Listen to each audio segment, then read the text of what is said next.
Thank you. Better to be deprived of food for 3 days than tea for 1. Chinese proverb.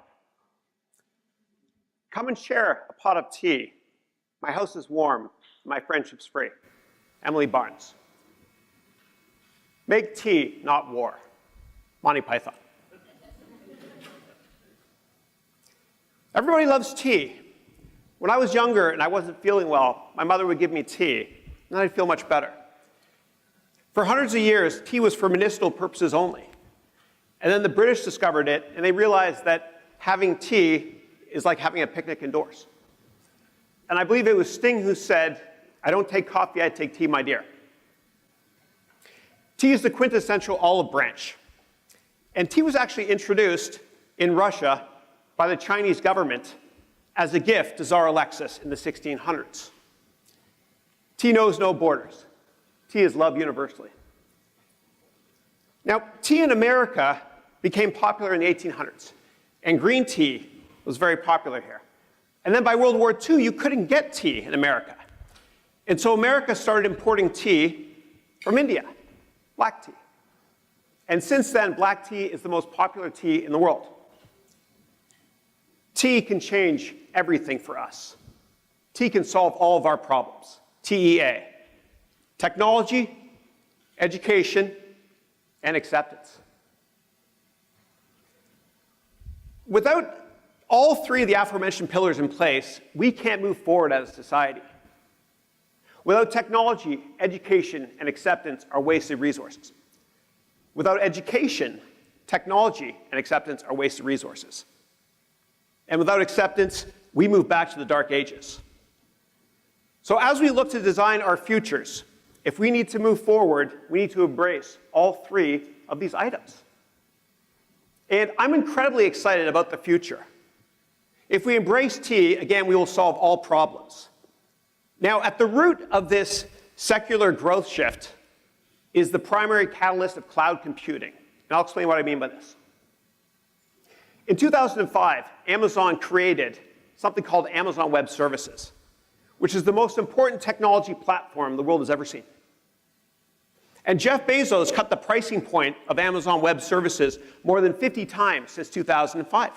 Now, if we compare and contrast this with Microsoft Windows, Microsoft only cut the pricing point of Windows 3 times going back to the 1980s. And so what's happened is a lot of companies have been running all of their technology processes off of Amazon Web Services. And these companies wouldn't exist today if it wasn't for it. What does this mean for education? Well, these technology companies would not exist today. They wouldn't be profitable. These charities wouldn't even exist if it weren't for cloud computing or commensurate services like Amazon Web Services. And so I believe that capitalism and deflation can fix education. Now let's go back to the 1980s. Everybody loves the 80s, right? And probably the most important event of the 1980s was the fall of the Berlin Wall. A barrier came down. And one of my fondest memories of the 1980s was when the late, great Ronald Reagan gave the most empowering speech.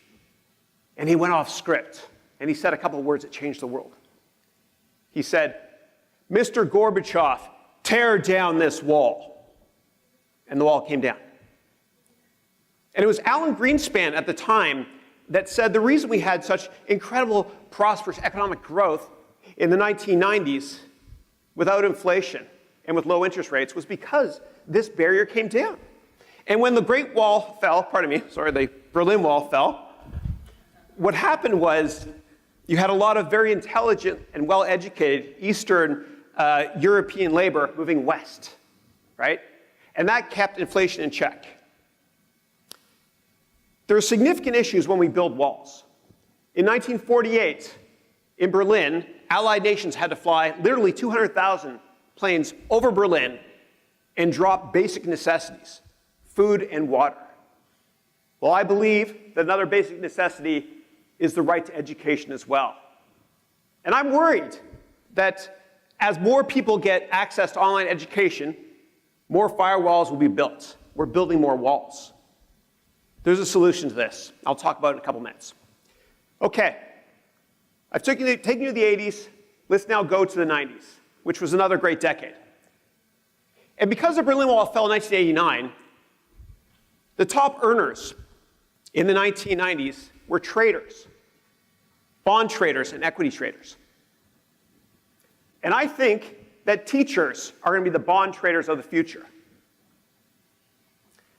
I think that teaching is the most scalable business model there is out there. Think about it.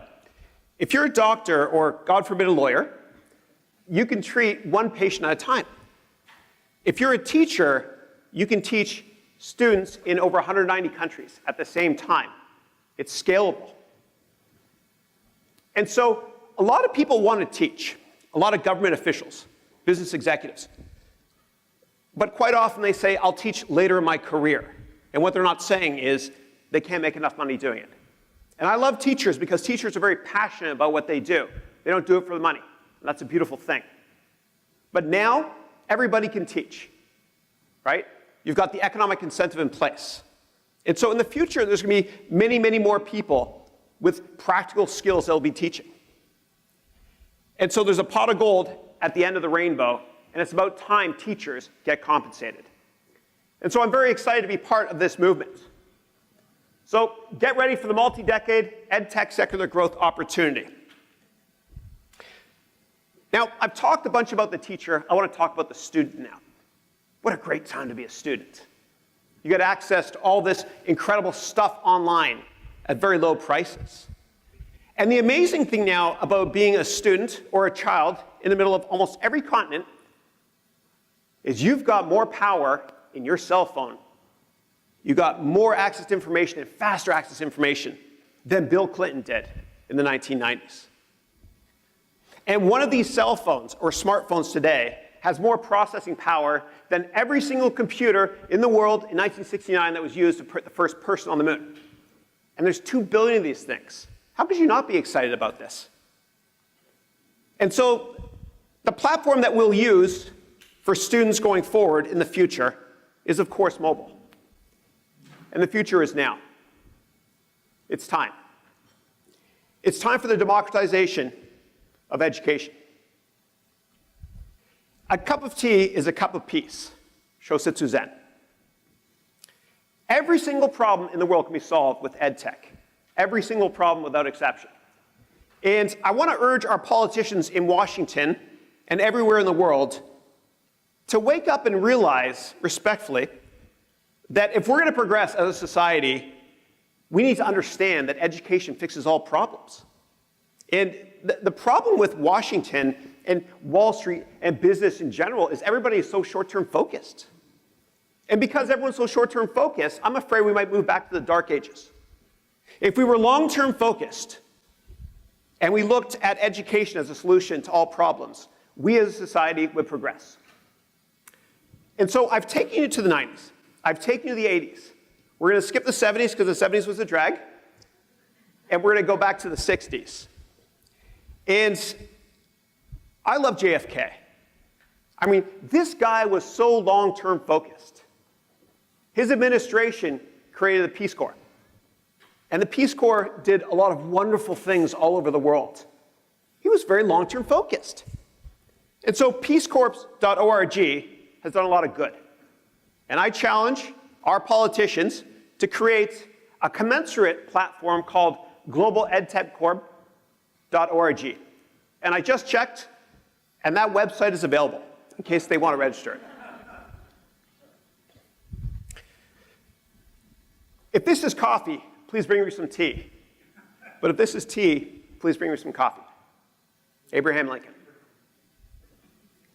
Wouldn't it be dreadful to live in a country where they didn't have tea? Professor Herb Mayberger. One child, one teacher, one book, one pen can change the world. This was said by my hero, a young Pakistani woman who changed the world through one brave act. She also had this to say: let us pick up our books and our pens. They were the most powerful weapons.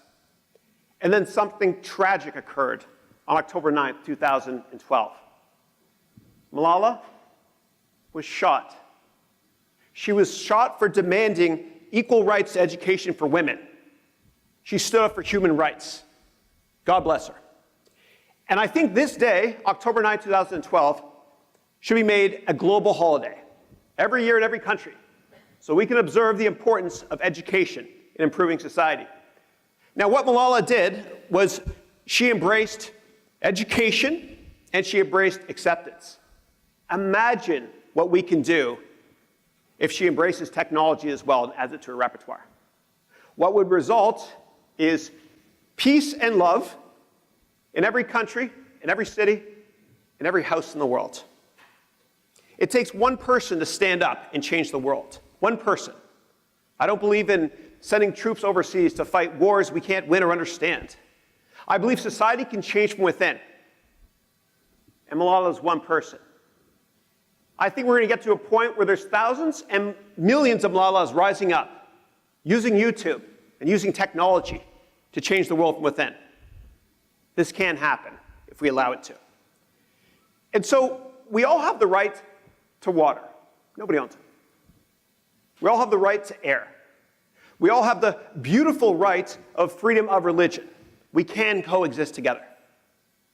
But there's one more thing I think that's just as important as these three aforementioned fundamental rights, and that's the right of unfiltered education for everybody, globally. Thank God for tea. What would the world do without tea? How did it exist? I'm glad I was not born before tea. Reverend Sidney Smith. Come, let us have some tea and continue to talk about happy things. Rabbi Podak. I want to talk about tea in government. I want to talk about tea in humanitarian efforts. I want to talk about tea in Facebook. A lot of people don't realize that Mark Zuckerberg had a big part to play with the Arab Spring. My heroes that started the Arab Spring include Walid and Jawad Nabulsi, who's a good friend as well. And what happened was Walid and Jawad and their friends, they created a Facebook group pro-human rights. And at that time, you were only allowed to have 5,000 people in each Facebook group. And then Mark Zuckerberg found out about this, and God bless him, he lifted the cap. He lifted the cap, and all of a sudden, you had hundreds of thousands of people marching in Cairo. He did his part in helping to change the world by embracing technology, education, and acceptance. And I very humbly challenge our space pioneers, Elon Musk, Jeff Bezos, and Sir Richard Branson. With great power comes great responsibility. I challenge them to make education available to everybody on the planet using technology. It's not much of a stretch. If you think about it, 1948, in 1 year, we sent 200,000 flights over Berlin to drop basic necessities, food and water. Well, the right to unfiltered education is a basic necessity as well. So how can we achieve this? Well, we already have the technology in place, or we will very soon. It might be a rendition of 6G, 7G, 8G, 9G, whatever it might be. But we need to come together and make this happen, as we're all in this together. And so education is a right. Education is freedom. And the late, great Nelson Mandela said that education is the most important weapon we can use to change the world. And I believe it. Computer, tea, Earl Grey, hot. And whoever this Earl Grey fellow is, I'd like to have a word with him. Captain Jean-Luc Picard. On Christmas Day, at 3:30, brew yourself a cup of tea. I'll think of you, you think of me, while sitting around the Christmas tree. Hallmark, I think. So you may say I'm a dreamer, but I'm not the only one. I hope someday you'll join us, and the world will be as one. John Lennon, of course. Technology, education, and acceptance, TEAT, can and will change the world if we all choose to embrace it. I hope next time when we meet, we won't be fighting each other. Instead, we'll be drinking tea together. Jackie Chan. Water is the mother of tea, a teapot its father, and fire the teacher. Chinese proverb. So I wrote this speech when I was in Ireland, and I was so inspired by the landscape. And so I want to finish it with this. May you always have walls for the winds, a roof for the rain, tea beside the fire, laughter to cheer you, those you love near you, and all your heart might desire. An Irish blessing. Thank you.